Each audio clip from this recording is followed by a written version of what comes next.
Alright, buddy. So new Rockstars is putting these breakdowns out very fast.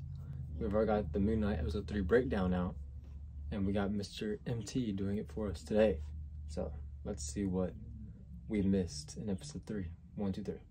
Welcome back to New Rockstars. It's me, MT, and this is a breakdown of Moon Knight episode 3 that made my mind melt, mate. Like, oh my days, oh my moon gods, what is going on? Like, guys, are you seeing what I'm seeing right now? Do you know the possible ramifications that the events of this episode could mean for the future of the MCU? Guys, the entire planet went back in time 2,000 years. And hey, before I continue, make sure to hit up newrockstarsmerch.com so that you can find all of our new cool moon. I love how right off the bat, the episode starts us off with a cut from black that starts off blurry, but gets more clear, revealing Layla having her pictures taken for fake illegal IDs. Like, what a great cinematography choice by series director Mohammed Diab and series director of photography Gregory Middleton, because it feels like the audience is waking up from that blackness to an unfocused blurriness, like eyes first waking up and then revealing Layla in focus. And then we get a look at Layla's fake passport to the Arab Republic of Egypt, with the information being edited on a computer screen by a close family forger friend of Layla's, stating that Layla's full name is actually Layla Abdallah El Faouli, and that she was actually an Egyptian born in Cairo on October 28, 1994, on a day when the moon was actually in its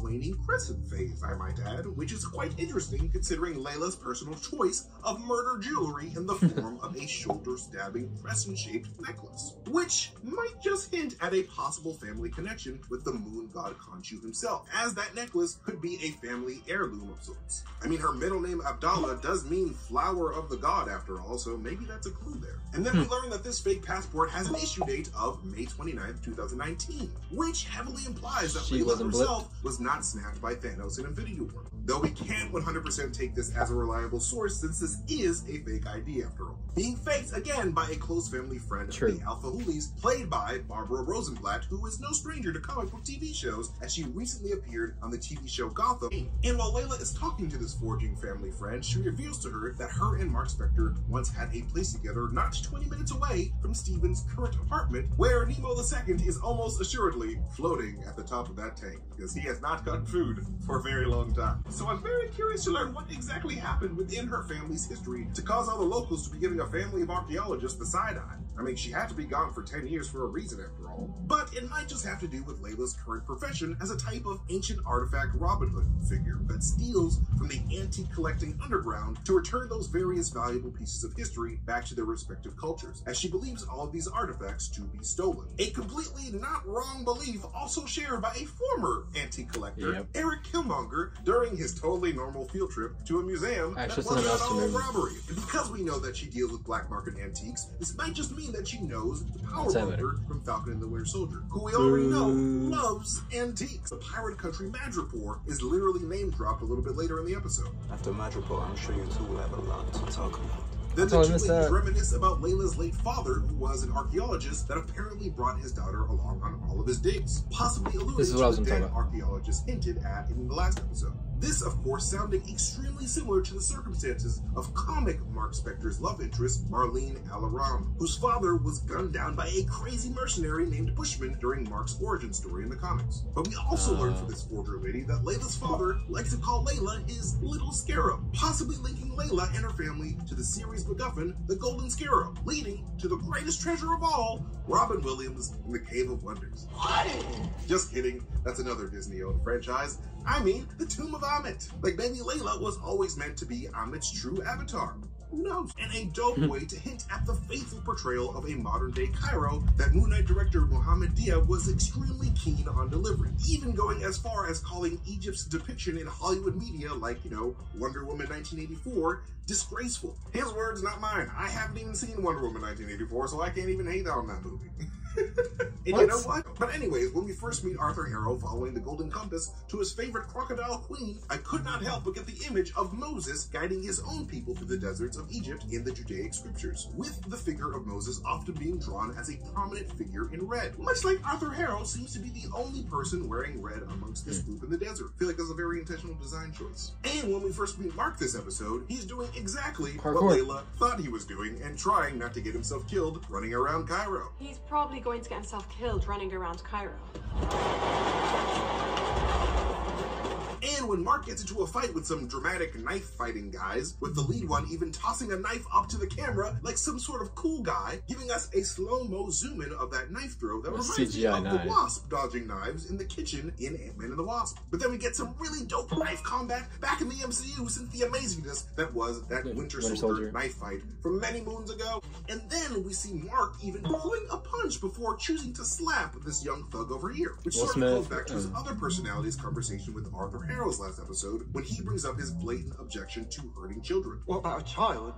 Would she kill a child for something they might do in 30 years? I couldn't draw a line there at child murder. So even though these two are separate personalities, it seems like they have very similar values. Take him to the ledge. It's just a kid.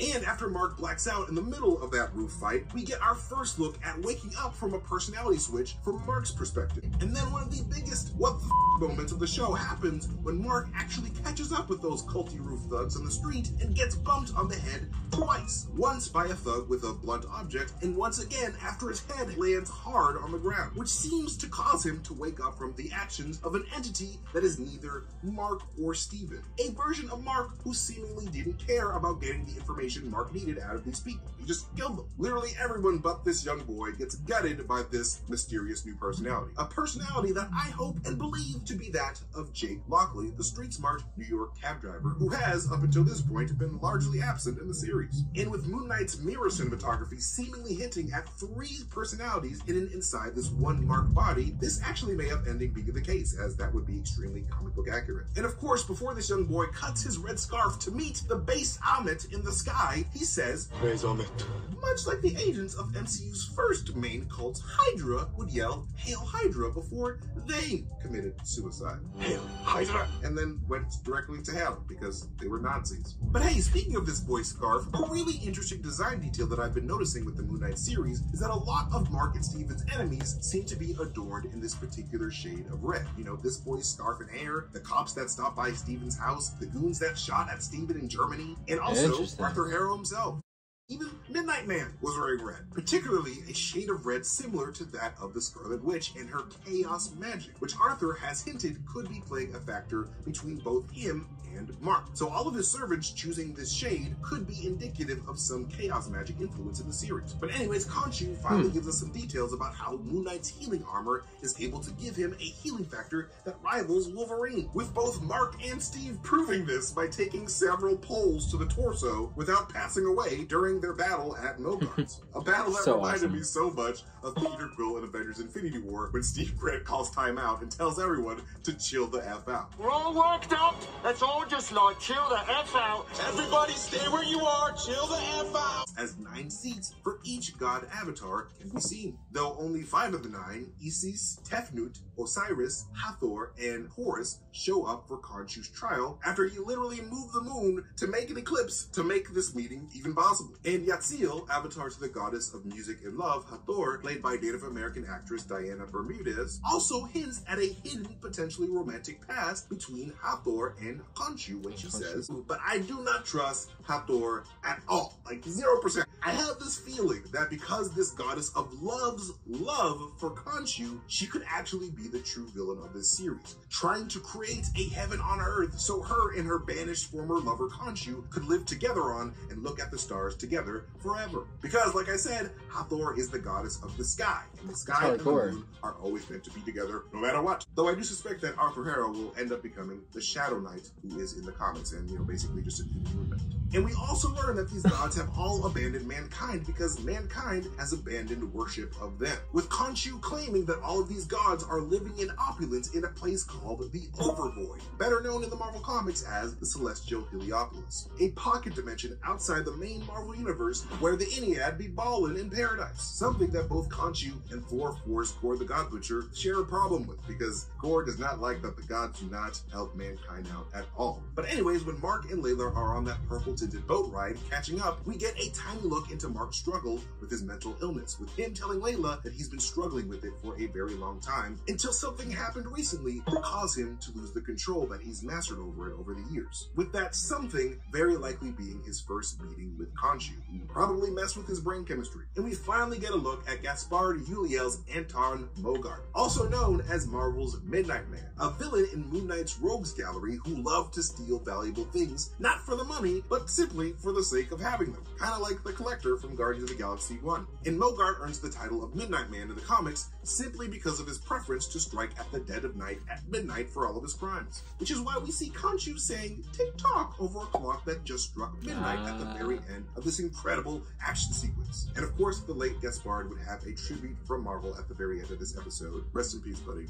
And speaking of tick-tock on the clock, guys, I'm not sure if you missed this, but it kind of seems like Khonshu, in an effort to, return the stars to the position that they were 2,000 years in the past, when Senfu first marked the tomb of Amit, thought that the only way to do that was to change the sky itself by turning back time, which could be the reason for the beautiful light show at the episode's end. It's literally the stars in the sky going back in time. And how exactly can Khonshu do this? By manipulating gravity, something that the moon is heavily associated with, and possibly why Khonshu was able to effortlessly cause an eclipse earlier on in the episode by moving the moon. And guys, if this is the case and the Earth has been sent 2,000 years into the universe's past, do you guys know what this means? This means that the Infinity Stones are back, Asgard is back, Xandar is back, Hela is back, Ego, the living planet, is back. The entire universe is just 2,000 years younger. Like, guys, in my opinion, this is potentially one of the biggest things to happen to the MCU since the snap. Mostly because we see Khonshu turned to stone before he can put this guy back where he found it. Like, man, oh man, can I not wait to see how this could potentially change the entire MCU game for Phase 4, because this is freaking nuts, man. Freaking nuts. And finally, we end the episode with the revelation that not only did Arthur Harrow truly enjoy hurting in the name of Khonshu, but that Khonshu was the very reason why he chose this weird path of healing, because Khonshu was the one who gave him a taste for blood and destruction. Yeah, I don't really know. Like, I didn't take it like that. I took it as like just the sky. Like, he just showed like what the sky looks like. That, but like, I don't know if he really turned time back.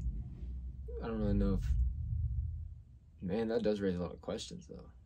Anyways, what I was gonna say, the one thing I had, a theory I had that I didn't mention in my review, was when they first mentioned Layla's father being like a collector and like a archaeologist and all that type of stuff. They also said he was deceased. The first person that came to my mind, I don't know if it makes any sense at all, would be Ulysses Claw, is that his name? Andy Serkis's character. Because, like, you know what, he was like always like going for vibranium. He was going for all that different type of stuff, you know? And he has connections to Killmonger as well. So like, that's like, I don't know if he could be her dad or not. Apparently that was taken from the comics for another love interest. So, but I think it'd be kind of neat because I think he was killed off way too fast. So to have his legacy go on would be kind of cool. Especially if they're setting her up to be a villain in any sort of way. But I don't like the idea of Arthur Harrow becoming just like an evil version of Moon Knight, because that's one of my pet peeves about superhero movies and shows. Is like when they choose the villain that's just like the evil version of the hero, like Black Panther, the first Iron Man, literally any villain on the Flash.